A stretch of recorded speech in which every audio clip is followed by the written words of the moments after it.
l'avons tout à l'heure mentionné, que cette table ronde est concernée spécifiquement l'information de la société civile sur la prise en compte des personnes affectées dans le programme Compact. Et le programme Compact, comme nous l'avons notifié tout à l'heure, que c'est grâce au président de la République, Alassane Ouattara, dès son accession à la magistrature de ce pays, qu'il a mis les conditions en place pour que notre pays soit éligible à ce programme Compact. Et donc la société civile est partie prenante de ce programme Compact. Et le rôle de la société civile, c'est ce qu'elle a fait à sa troisième édition.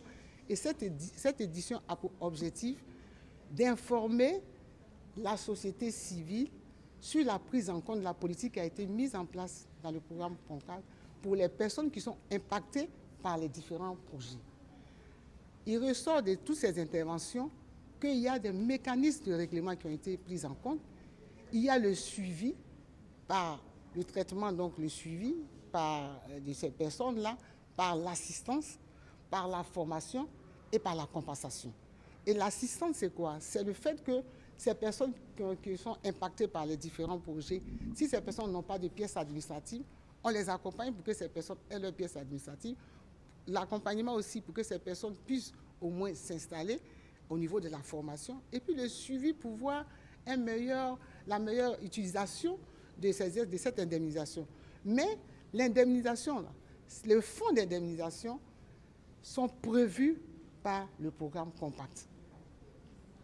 Et donc, au vu des questions qui ont été posées, nous pouvons dire que la société civile a été bien informée et elle souhaiterait, cette société civile, qu'il y ait un relais sur le terrain par la communication et la sensibilisation. Et un autre point a été encore pris en compte, c'est qu'on souhaiterait que l'État de Côte d'Ivoire, au niveau des indemnisations en cas des projets d'utilisation et de déguerpissement, qu'on puisse avoir un regard aussi en tenant compte qu'il y ait un accompagnement et un suivi dans tous les domaines. Merci. Donc je suis Florence Rajan, directeur général de MCA Côte d'Ivoire, qui a la responsabilité de la mise en œuvre de ce don des États-Unis à la Côte d'Ivoire pour le compte du gouvernement ivoirien. Alors effectivement, aujourd'hui nous nous sommes retrouvés avec la société civile pour pouvoir partager, échanger, consulter, informer sur tous les mécanismes que nous avons en place pour accompagner les personnes qui sont affectées par nos projets. Nous réalisons des projets dans le domaine de l'éducation, des transports, notamment des infrastructures, mais aussi des réformes. Donc bien sûr, ces projets vont avoir un impact fort en termes de réduction de la pauvreté. Mais il faut aussi nous assurer que nous ne soyons pas en train de créer des impacts négatifs pour les personnes qui sont affectées par le projet, qui sont par exemple, en ce qui concerne la réhabilitation des voies que nous allons réaliser à Abidjan, qui en ce moment sont en train d'exercer des activités le long de ces voies. Donc il faut nous assurer que ces personnes ne vont pas être impactées négativement pendant la période, par exemple, des travaux.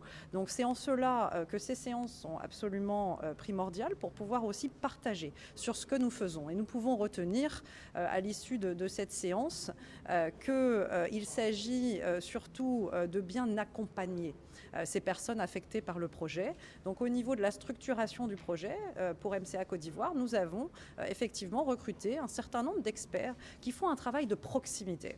C'est ça aussi qui est important, qui vont au contact de ces personnes, qui s'assurent qu'elles ont bien compris ce qui est en train d'être fait pour les accompagner, que ces personnes soient bien identifiées. Et nous allons, à l'issue de ce que nous avons aussi entendu aujourd'hui, bien sûr poursuivre nos efforts, nos actions, en tenant compte des conseils que nous avons reçus pour garantir le meilleur accompagnement possible des personnes dont certaines sont des personnes vulnérables.